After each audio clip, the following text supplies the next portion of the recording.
That's right. Greetings, fellow armchair Imagineers. Tiki here. And Jacob Weil. And guess what, Jacob? Today we get to talk about Imagineering related stuff on the Imagineering channel. What a concept. Oh, yeah. I mean, obviously, I feel like at this point, this You Want to Be an Imagineer thing is just kind of like, it's stuck around for brand purposes, but I don't know.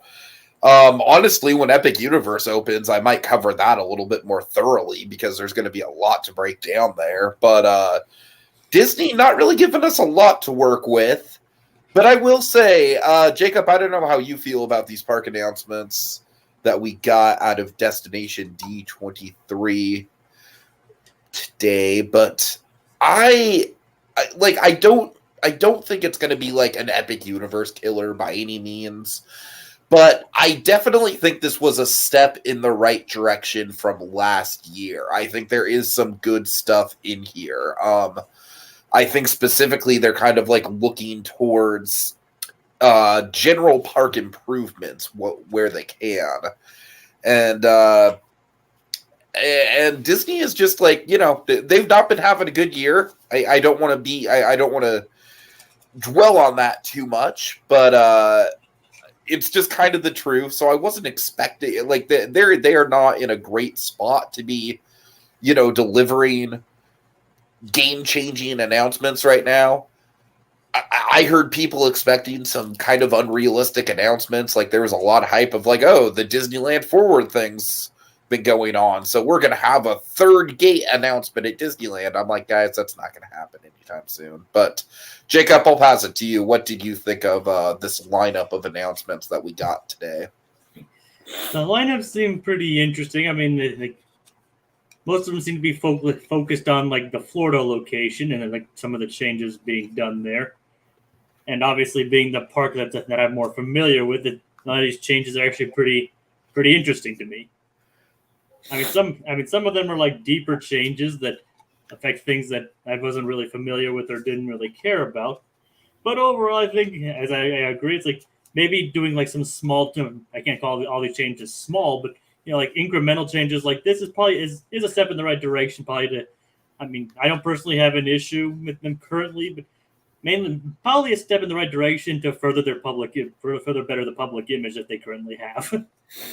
All right. So, Jacob, you know how we're going to decide what order that we're going to go in with the parks? Randomly? By wheel, my friend. Well, technically, I'm not entirely wrong. Technically, you're not wrong, no. Now, remind me how I do this. I have to get rid of the brand, right? Yeah. You have the overlay. Oh. Okay. All right. We're going to go to the wheel of park announcements. That's right, folks. Step right up. We got Magic Kingdom, Epcot, Animal Kingdom, and other, because honestly, most of the announcements were these three parks, but there's a couple other announcements here and there. So, Jacob, let's give it a spin, shall we? Let's see which park we're going to land at first.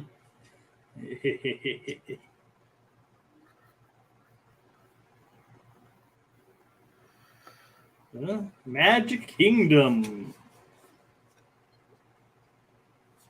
That's an appropriate place to start. I think the wheel was wise. All right. Okay. So let me go ahead and get the overlay back up. Let's go ahead and break down the Magic Kingdom announcements. Honestly, there's not a ton with the Magic Kingdom. Frankly, there was the whole like, oh, what's beyond Big Thunder Mountain, guys? We teased it last year, and we're gonna tease it even more vaguely this year. We're not even gonna hint at what it is, but it's big. So I don't even want to dwell on that. I think the biggest announcement was the Country Bears. Now, I love the Country Bear Jamboree, but I'm not going to lie, there is some elements of it that are a little outdated. Jacob, how do you feel about the idea that they're basically going to go all Disney songs? Well, I heard something different. But what did you hear? Well, they're going with like different styles of country music. Well, yeah, that's what they're doing. They're basically doing different style country country music covers, like basically covers of Disney songs with all different styles of country music. Well, I didn't hear the Disney song covers aspect, but either way, like the Country Bears was honestly one of the attractions I never went to as a kid, and also like mainly because like my family and the people I went with didn't really go to them. So it's like I don't personally have a really strong attachment to the Country Bears, unfortunately. But I said, so I guess so. So my knowledge of them is basically very surface levels. Like, but I think the idea is interesting. Maybe like this is early in development, they could still like add a couple of like the classic country songs in the pipeline while they're at it. I am of two minds of this. I think the best case scenario is that they actually pull from they actually have a good selection of songs, some of which might have some country western influences to it. We play both kinds, country and western. So, for example, something like A Cowboy Needs a Horse, I think, is an iconic like Disney Western song. They could keep the Davy Crockett theme song. Maybe have something like The Great Outdoors from Country Bear Vacation Hoedown, because it's iconic to the Disneyland Fun sing-along video, if anything else. Well, because let's see. A cover, funnily enough, that'd be interesting, is like On the Open Road. On the Open Road could totally work, yeah.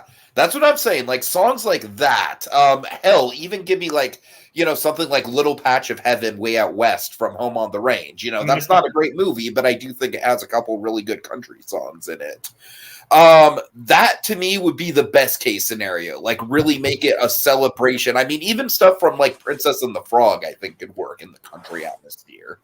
I mean, they're more like Cajun Bayou kind of stuff. Not but it's still like a flavor of country, and I think it would fit in well, especially given that we are getting Tiana's Bayou Adventure. So, go ahead. So yeah, you're not entirely mistaken. I personally just think like some of the stuff in Princess and the Frog might be a little bit out of place. Like maybe Ray's song would fit in there, but that's the only one I can really think of that would fit. I'm thinking like specifically maybe Dig a Little Deeper. That could also work. That could be a good like hoedown song. Dig a Little Deeper. I forget the name of the song that Ray sings. Not the one that's not Ma Belle Evangeline. Uh-huh. I was like, I'm going to take you there or something like that. I think that would be a good one to cover if we're doing Princess and the Frog. But let me tell you the worst case scenario that I can see for this. All right? Okay. Worst case scenario for me personally is that they just front load it with like Frozen and Moana and Encanto, and all three of those movies have great soundtracks. Don't get me wrong, they do. But all three of those movies are also entirely overused at the parks to begin with. We don't need another cover of Let It Go at a Disney park. We don't need the country western rendition of Let It Go. So that's where I'm at with it. It's like I'm honestly kind of thinking we're going to get maybe like I would be surprised if we didn't get like a good, healthy, like a lot of post-2010 Disney songs, and I don't necessarily want that to be the case. I want it to be more of like a retrospective on country music history throughout Disney's history. Kind of like a country music version of American Sings, just using Disney songs, I think would be cool. But I don't know. I don't have a lot of faith in Disney to actually curate something that's very thoughtful. So we'll see. I think in the end, it's probably going to be maybe like something in the middle. It's not going to be as cool as like what I'm pitching of like really deep cut stuff. But I don't know. Hopefully there are some tasteful picks. I just want to shout out some comments, Jacob, if you can pull them up for me really quick. Z and K, he says, I'm okay with this on two conditions. They have to add at least one of the songs from the Country Bear movie and have it done in classic Country Bear style, I assume is CM. Country music style, I'm sorry. That would be fun. That would be a fun deep cut to have a a song from the movie for sure. Let's see. I'd even be okay if it was just Kevin Michael Richardson coming back as Henry again. Well, it's interesting because I actually think the guy who voices Henry, me and Mandy Reith were talking about this. He is still alive, but he's very old. I can't imagine his voice would sound the same. So honestly, they might need to look into like a Kevin Michael Richardson to step in for some of these roles. I mean, frankly, Kevin Michael Richardson, that dude could just pretty much do anything. So, all right, Jacob, I can pull up the comments here. Let's see. The biggest loss of it all is most certainly going to be blood on the saddle. Yeah. I don't think it's gonna stay, but I certainly, that would be one. Like, I would say like the more realistic option to stay would be something like The Great Outdoors, but Blood on the Saddle would be like the fan favorite nostalgic pick to stay. However, one of the reasons they're doing this to begin with is some of the song lyrics are pretty racy, and Blood on the Saddle is unfortunately in that equation. Okay. Also, Theme Park Priest says, I guess they need new versions of the animatronics. Priest, I'm convinced this is pretty much exclusively because some of the song lyrics are a bit racy in today's climate. I'm convinced that's pretty much exclusively what this is about. That and the IP synergy, of course. Not to be too cynical about it. Okay, Jacob, I want to talk quickly about this new Pirates of the Caribbean tavern that we have. Honestly, on its head, I wouldn't be too stoked about it, but I love the fact that we're getting the return of the Barker Bird. I think that's a really cool addition, and I think it's cool that we're basically getting a... Do you know what the Tropical Hideaway is at Disneyland? Nope. No, okay. It's kind of tucked between. It's where the Tahitian Terrace / Aladdin's Oasis used to be. It's tucked between the Tiki Room and the Jungle Cruise, and they have a tiki bird out there. So I'm imagining that this is essentially going to be a similar kind of setup. All right. But the Barker Bird is just a cool piece of history to come back.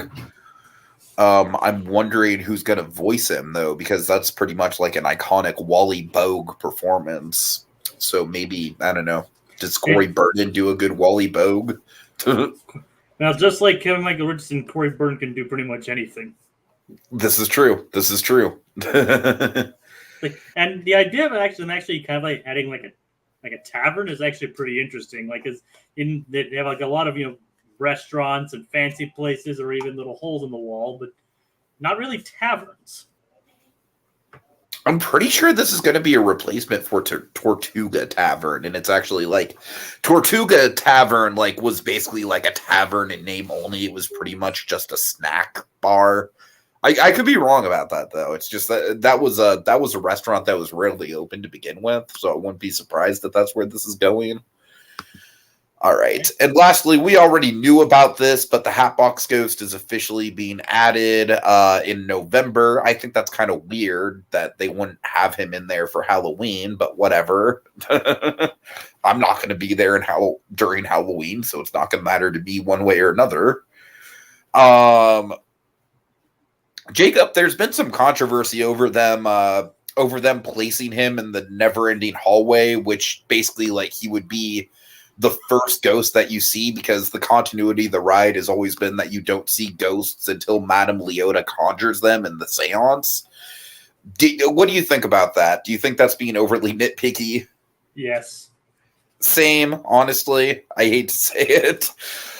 Because the thing is, the Hatbox Ghost is so enigmatic that I kind of honestly like the idea that he's the one ghost that can kind of go against Madame Leota and kind of appear before the seance. I mean, he's a ghost that can break the rules. Right. So I think the one thing about the Hatbox Ghost is that I kind of wish that he was actually in the never-ending hallway instead of to the side of the never-ending hallway, just because I think that'd be a really cool visual to have him actually in the hallway, but.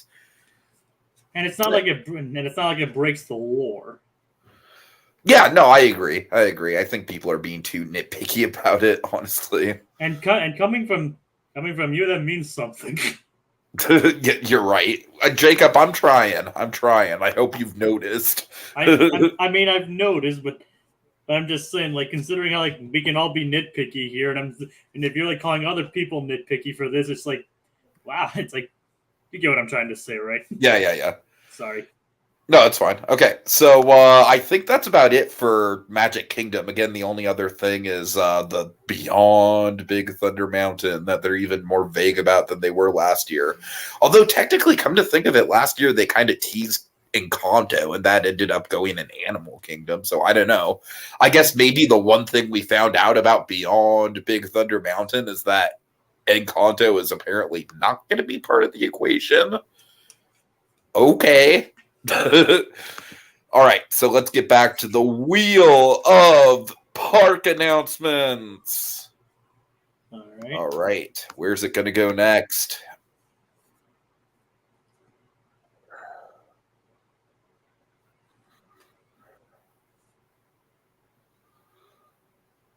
Animal Kingdom.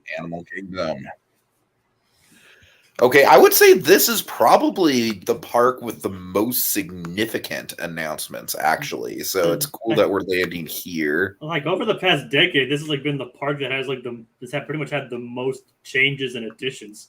I would say between this and Hollywood Studios, and honestly, Hollywood Studios just got two like major lands back to back, so I'm not surprised that it's kind of, getting the short end of the stick this time around.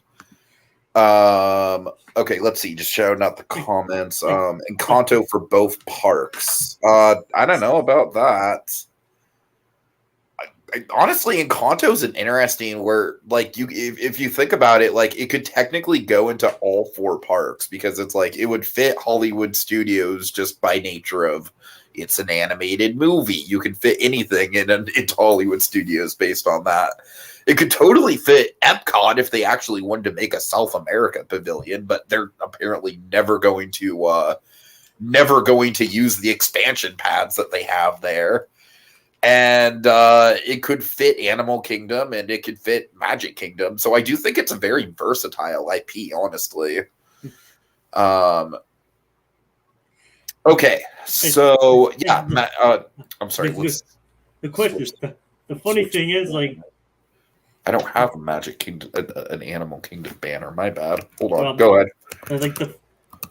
I just noticed something. Like, every time I visited one of these parks, like something's left afterwards. Like when I went there a couple of years ago, they got rid of Mickey and Minnie's Runaway Railway. And when I went, you mean a Great Movie Ride? Yeah, they changed it to Mickey and Minnie's Runaway Railway, and then I missed Great Movie Ride by like a couple months. I think I was crushed about it. I honestly think the trip was already booked when they announced that it was going to be closed. I went there and then I heard it was going to close. Yeah, and then when I went to Universal in Disney like a couple of years ago, that was the last year the Shrek ride was going to be open. And then, funnily enough, this doesn't count as a vacation destination, but when I went to GalaxyCon last year, one of the guests was Charles Martinet, and now he's retired. That is funny. well, retired as the voice, anyway. Yeah, I'm sorry that you're right. That is a weird, funny thing. It's like something always changes when I go visit these things. Okay, so the big announcement with Animal Kingdom is this a land based on the tropical Americas. And here is the thing. I want to get up on my soapbox for a minute here, Jacob, because so many people are just complaining like, oh, you're just shoving IP into it. Folks, do you realize what this concept means? This is what we've been wanting because, frankly, you can do lands based exclusively on IPs, on one IP. Like Epic Universe is a testament to that. I'm stoked about Epic Universe. I think it's going to be awesome.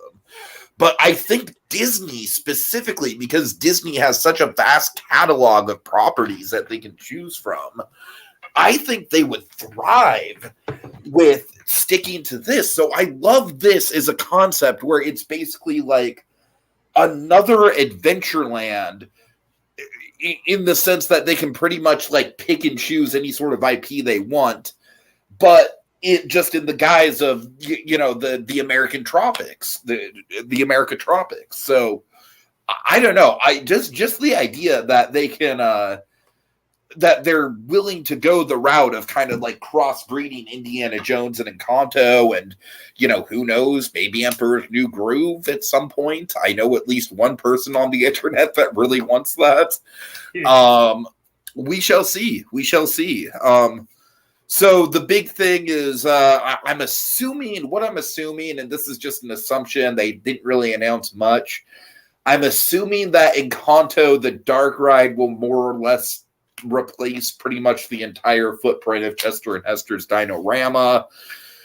We're pretty much going to get a clone of Indiana Jones Adventure with basically what I guarantee to be a not as good queue at Disneyland, which is going to be one of the few times that Disneyland, along with Runaway Railway, ironically enough, that Disneyland's going to have a superior queue.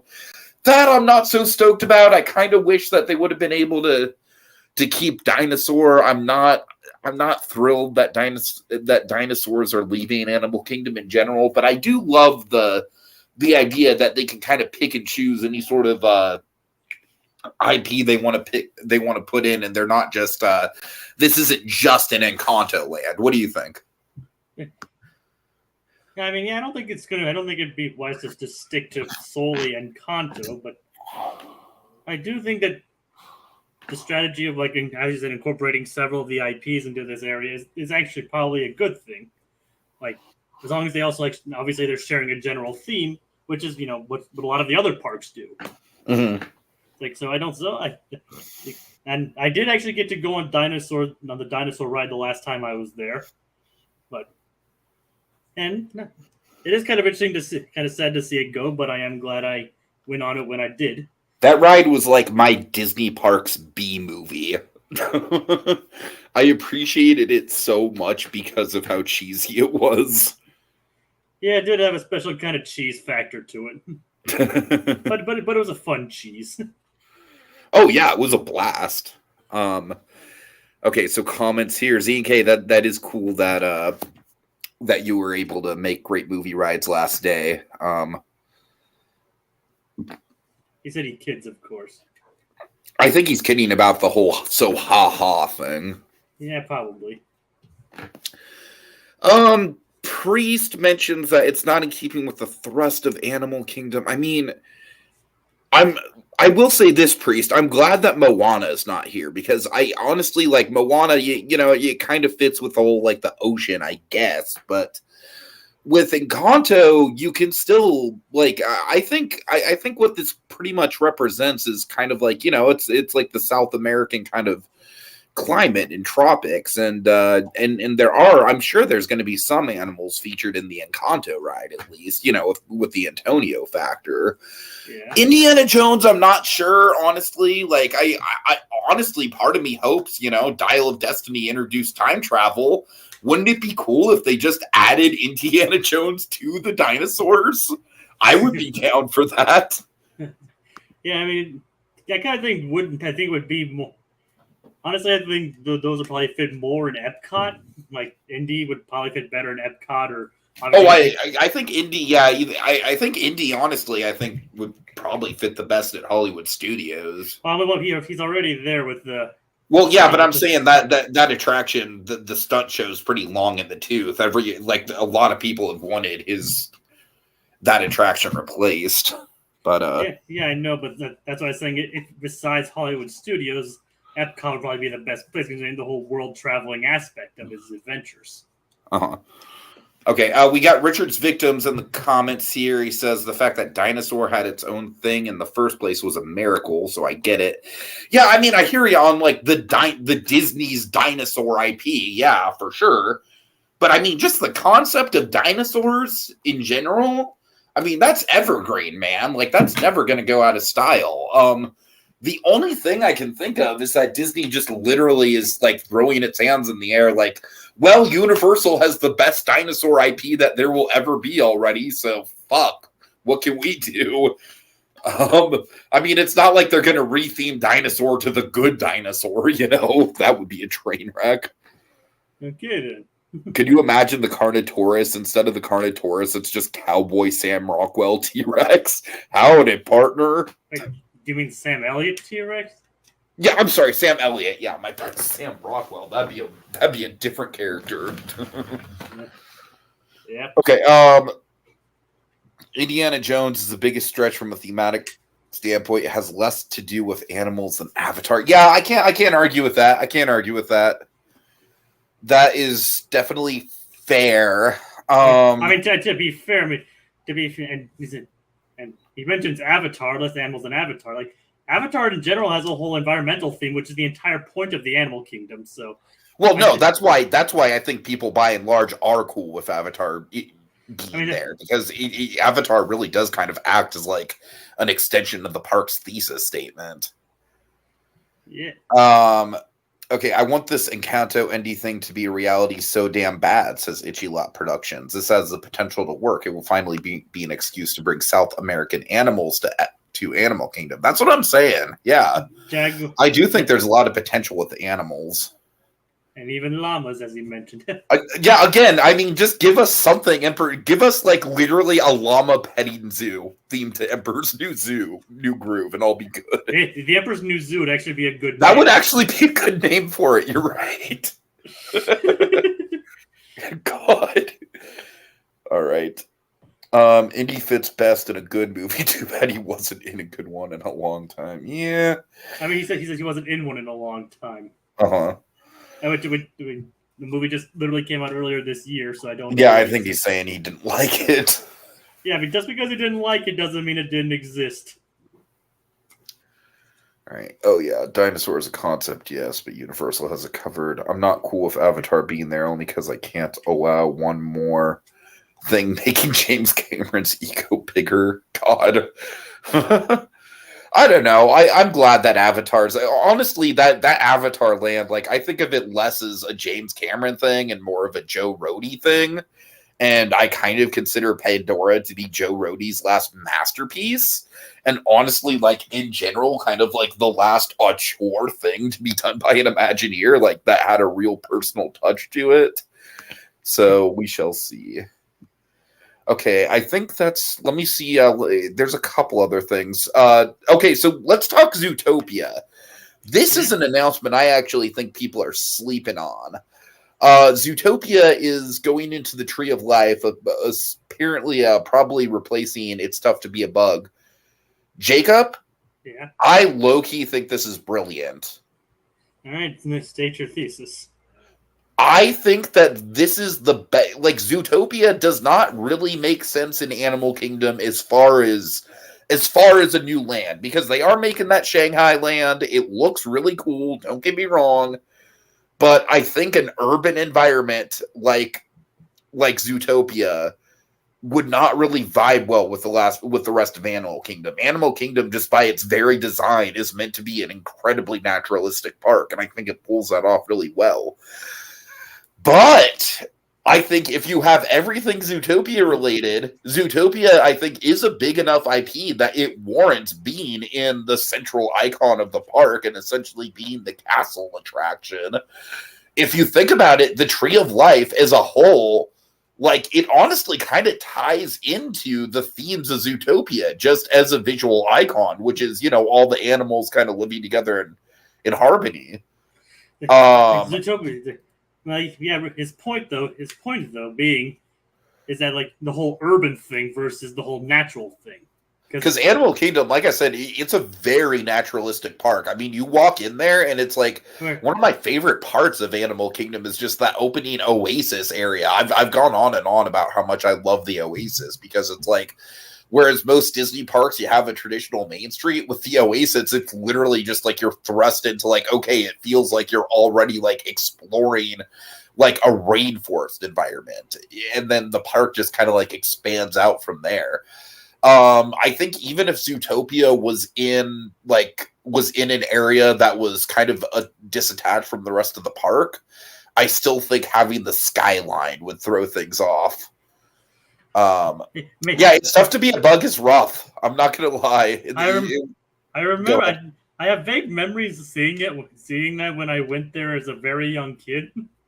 It's like I think this isn't tied to tough to be a bug, but on that trip I also remember getting sick. Z&K, the stabbed in the back thing, it's real. I have no idea how they do that, how they get away with it. It sucks. I remember it legitimately hurting me as a kid. I don't remember what stabbed in the back. There's a thing that's supposed to be like simulating a bee sting, and what it is there's these little like metal balls that come up from the seat that kind of like poke you in the back and in the butt. And I do not like that. I feel like it's very invasive. Ooh. All right. At the very least, we can all be happy that Dinorama will be no more. Good riddance to eternal reminder of the fungal pocketed last few years of the Eisner era. Tell us how you really feel, Itchy. The weird thing about that is that, like, I feel like Chester and Hester's on its own did suck. Yes, I'm not going to lie. It did suck. I love Dinoland. I love the whole idea of the Dino Institute and how all the restaurants and the gift shops kind of carried over that theme. So I am going to miss the Dinoland half of that land. Yeah, that is unfortunate theming, but I think this is an interesting step going forward. Okay, Rafiki's Planet Watch, that is again, I just think having the skyline there, like I've never been to Rafiki's Planet Watch, so I really don't have a good idea of just how far away from the rest of the park that is. But again, you would have the skyline, and you would also have the issue of, would you need to have a train take people to the Zootopia land? If so, that doesn't sound very practical. Because you bet your ass the Zootopia land's going to be getting a lot more foot traffic than Rafiki's Planet Watch ever did. But no, I think Zootopia going into the Tree of Life is a really, really solid idea. I think it's a movie that is big enough to really represent Animal Kingdom as a whole. So, and what exactly did they say was like some kind of show? I'm assuming it's going to be an animatronic show or a 3D show or something of that nature. I think the worst case scenario, and I've heard some people kind of throw this around, and I really hope it isn't the case. The worst case scenario is that they're just talking about like a projection map show, like on the Tree of Life itself at night, which they do that kind of stuff all the time on the Tree of Life. And honestly, if that's all it is, I would be very disappointed. So yeah, we'll see. All right. Just check in to see. I don't think there's anything else in Animal Kingdom. All right. Okay. All right, let's hold on. Too many tabs. All right, let's spin the wheel again.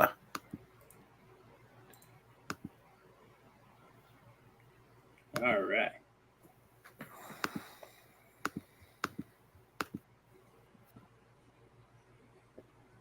And I didn't take off Animal Kingdom. God damn it. Yeah. Oh, well.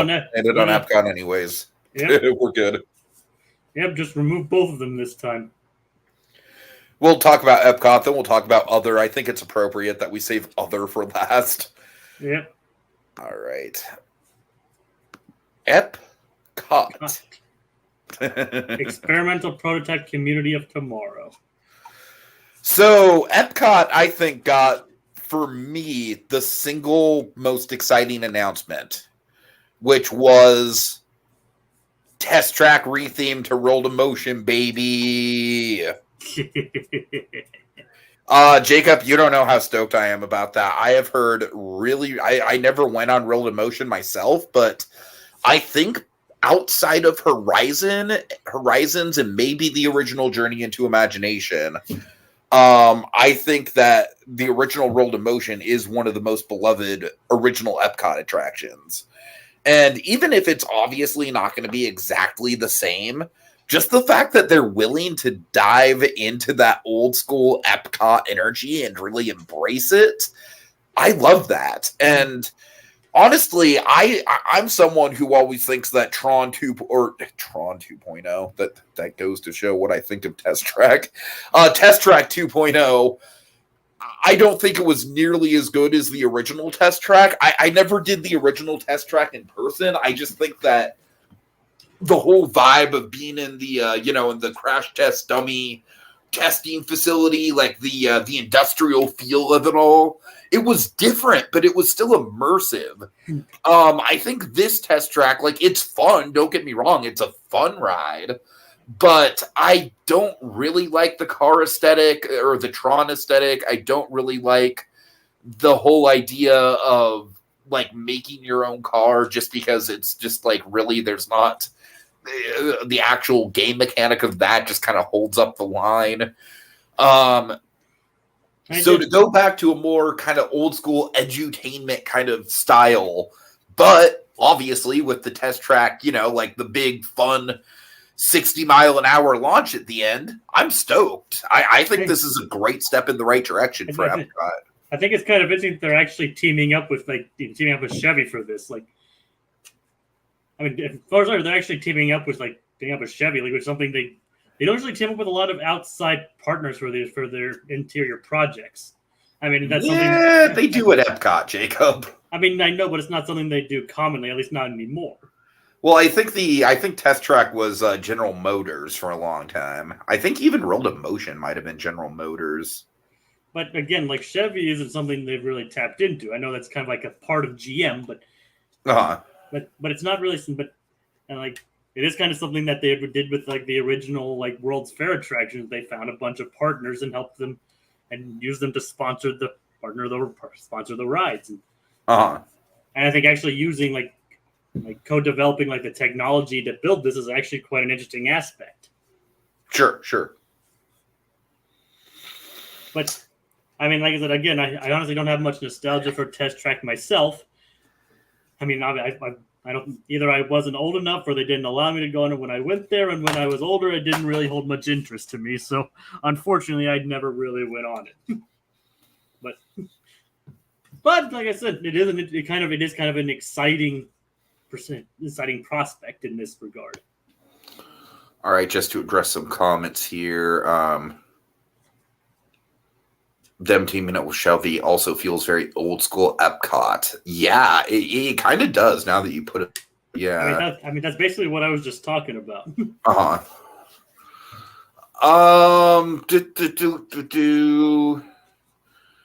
The Tron Light Cycle Coaster made this Test Track in its current iteration seem redundant. Yeah, completely agreed.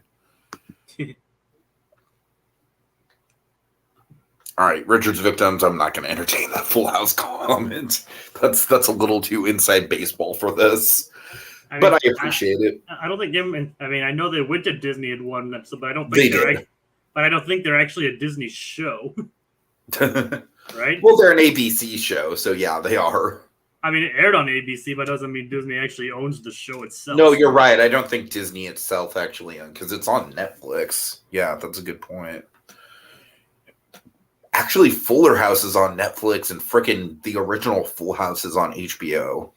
Yes, I think Streaming is a mess, man. I think it was made by Warner Brothers or something. All right. Other than that, Epcot's got a couple other things. Mostly stuff that we already know. So, Figment, they're doing a shadow drop, Jacob, to use gaming terminology. Figment's coming tomorrow or next week, I think. Next week. So, well, the tweet you sent me earlier does say tomorrow. Oh, does it say tomorrow? Yeah, okay, well, tomorrow then. That is kind of a shadow drop. But though, to be fair, this information might not be entirely accurate. So you're right. So with Figment, I kind of feel like I have the same opinion as everyone, which is like meet and greet, fine, whatever. Should do a revamp of the original Journey into Imagination, man. It's like, I wonder if Dave Gold is still going to voice him. I would be surprised if he didn't. He's still pretty in with the Muppets crew. Okay. Also, just a couple quick things. Journey to Moana, the Journey of Water, or whatever it's called.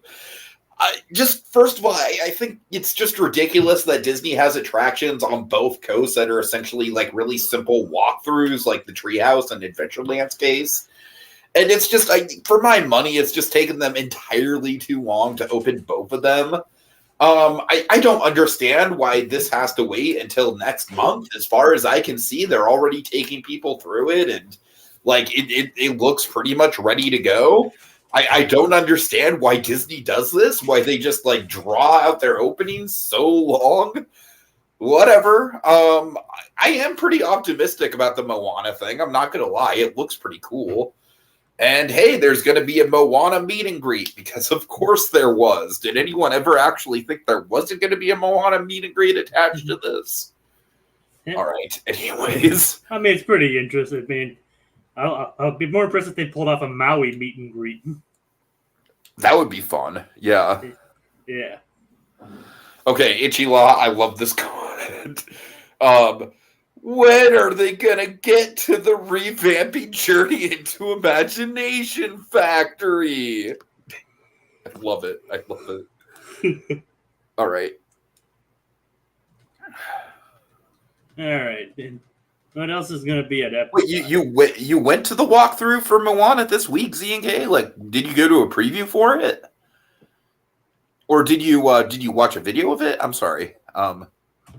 But yeah, it does feel very old school Epcot. I agree. Can they freaking make a movie already?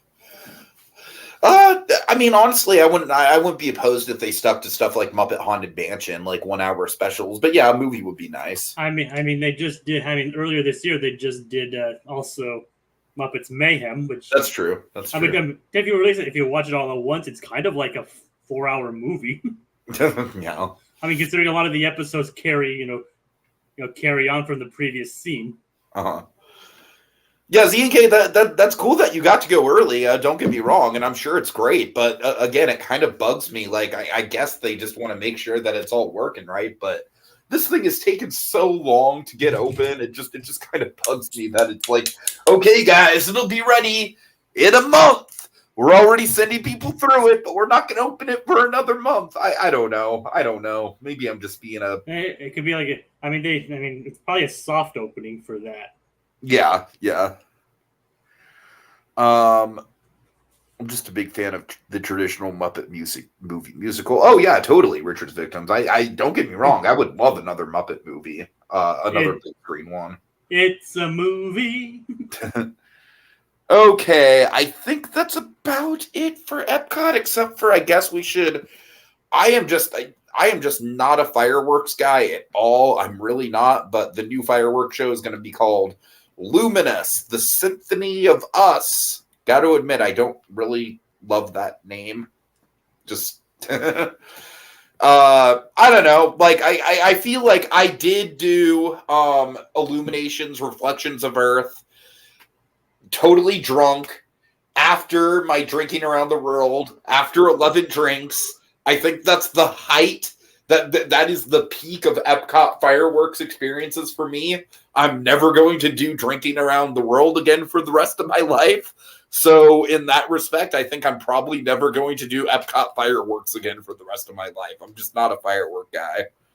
I mean, I can imagine that fireworks would be a lot harder on the head if it's pounding from the booze. My head was not pounding from the booze then. My head was swimming in the booze. The pounding came later. Well, the fireworks probably didn't help. All right. All I remember about that night is that I really had to go to the bathroom a lot. Well, 11 drinks doesn't really. I know. You're not wrong. It's like I only had 11 drinks. Why do I have to go to the bathroom? Let's just say it was a long bus ride to the hotel, Jacob. I can imagine. Right. Oh God. Especially considering those buses don't have bathrooms. And considering I was all the way out in the in the All-Star Resort, so I was like past Animal Kingdom. Ouch. Like that is like a legit like 20-minute drive from Epcot. Dang. Oh man. Oh, It good is- times. Good times. Oh yeah. All right, so I'm just gonna put the banner back to the default, but let's just talk through a few of the other things. We did get some concept art for the Avengers ride vehicle. I think it looks okay. I think it looks cool. Did you check it out? It's like it's inspired by Tony Stark's time suits. I didn't actually see the actual art. Unless it's that one with the the portal-like thing. Yeah, that's it. That's the one. Like with the people going like the futuristic looking vehicles Yes, going. yes. Yeah, then yes, that does look pretty cool. Yeah, honestly, for me, I think it's cool that it's not a boat because that it kind of looked like a boat in the concept art that we got last year. So, yeah, we're gonna be meeting evil bearded Bob Chapek version of Thanos. So that'll be fun. Apparently, it kind of reminds me of like the DeLorean almost. I could see that. Yeah. But I mean, to bring the whole time travel aspect into it. Let's see. So that's definitely exciting. I don't know when they're going to actually build that attraction. Again, Disney construction timetables. I'm willing to bet it'll be another like 3 or 4 years before it's actually open. But I digress. Trying to stay optimistic. Okay, so a new Star Tours destination featuring Ahsoka. So yeah, this could potentially be pretty cool. I think Ahsoka's had some cool dogfights so far. We could get something with the space whales, perhaps. You mean the Purgil? Yes, thank you. You're welcome. What do you think? It is kind of interesting to have Ahsoka being added. I mean, Star Tours is being changed and updated with like new Star Wars media. So, it's kind of interesting that Ahsoka's been around longer than the sequel trilogy, and they added stuff before then. But I think it's only because like her recent popularity due to like the Clone Wars season 7, Rebels, and also her own show. Mm-hmm. This is obviously probably being planned before the show came out, but compounding with the show, it actually makes a good time to like say, "Oh, hey, we're adding Ahsoka to Star Tours." Sure. What was I gonna say?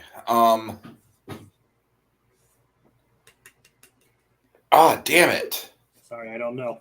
No, it's all good. I had a point I was going to make, but I remember. So I'm honestly kind of low-key disappointed. Like I kind of wish that they would, not permanently, but I wish that they would revert Star Tours back to its original form just for like a year or two, just as a Paul Rubens tribute. Yeah, I can see where you're coming from on that, but I'm not sure if that would be a feasible thing.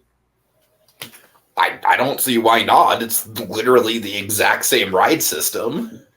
I mean, different projections and everything. I don't know.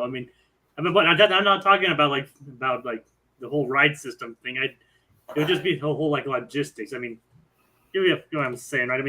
They can find other ways to tribute him without completely changing the ride again for a whole year. He is in Oga's Cantina. I don't know. I'm just saying they did it with Captain EO. But that's also more like just a movie / 4D attraction rather than a whole interactive experience. True. Trust me, it'd be nice if they did do that, but I don't know. I'm someone who's kind of like, I've always sort of had the opinion that I think the original Star Tours is superior to the Adventures Continue, just because it's like you are going to get a really well-told, well-paced Star Wars adventure every time in the original Star Wars, whereas the Adventures Continue is kind of a crapshoot. I don't really like the randomization of the Adventures Continue, but I digress. All right. Okay, and I think that's really about it. Unless you want to talk about like Disney's literal private island or cruise ship. Yeah, I mean, there's not much to talk about with those. There really isn't now. Okay, well, I think we have done it. They should bring back Soarin' over California over a couple years. I think they do. I think they bring back Soarin' over California during one of the festivals. Maybe that's just in California Adventure, though. I don't know if they bring it back in Epcot or not. They can splurge for Star Tours. I mean, like I said, I wouldn't be opposed. I just don't really see it happening. And again, I do see your point where it's like if they did it with Star Tours, like there are a couple factors. Like you mentioned the projections, and the Adventures Continue is currently 3D projected, so they'd have to do a 3D conversion of the original Star Tours footage, and they would also, I don't know what state the original Captain Rex figures are in, so they'd have to swap out 3PO and Rex. I don't know. I still think it'd be worth doing, but I digress. So Z&K, are you referring to Soarin' over California, bringing that back? Wait, are you saying Star Tours? Like that's what I'm trying to figure out what he means by that. Oh wait, no, Star Tours is at Epcot. Yeah. Okay, well, I think we're about done, guys. Appreciate y'all for coming on. I tried to stay a little bit positive because honestly, I feel like the internet as a whole is kind of just like they're just ready to jump down Disney's throat with literally anything they do. Like Disney could literally announce like a 5th park and they would still be like, it's bad. I don't know. So I'm really trying to I used to be the guy who was very outspoken against Disney, but as the climate has shifted, I'm kind of trying to be the guy who's sort of in the middle.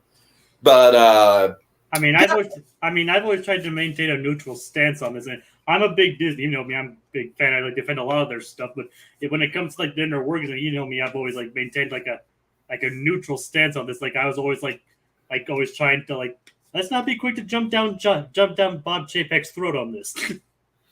And honestly, Jacob, you were kind of right about the Chapek thing. Honestly, low key, I think Iger's the bigger evil out of the two of them. Well, Iger's obviously had his ups and downs, and I don't know how this new thing's gonna go because he just came back and just doing what we quote unquote damage control. Well, I'm just saying the stuff that he's been doing with the strikes has not been great. That's all. Honestly, I have a pretty neutral stance on that too. Fair enough. All right. Well, so I guess I just want to thank Z&K, Richard's Victims, Theme Park Priest, Itchy Lot Productions. I think that's everyone. Yeah, that's everyone. All right, y'all are awesome. Tomorrow, I will be going live with Rohit Dar, and we're talking about a movie that is a little under the radar, but I think it's kind of quickly growing a cult following, which is Bottoms, which I loved. And Rohit was actually like, Tiki, you want to do a spoiler cast with me on Bottoms? I was like, really? On the R-rated, Mean Girls meets Fight Club? I don't know. I'll have to watch it. I watched it and I was like, yeah, okay. Yeah, we have to do it. I see what you mean. So, yeah, look for that tomorrow. Until then, see y'all later. Richard's Victims wants a South Park attraction. I do want to go to Casa Bonita. That's all I'll say. I really want to go to Casa Bonita now that Matt and Trey own it. All right.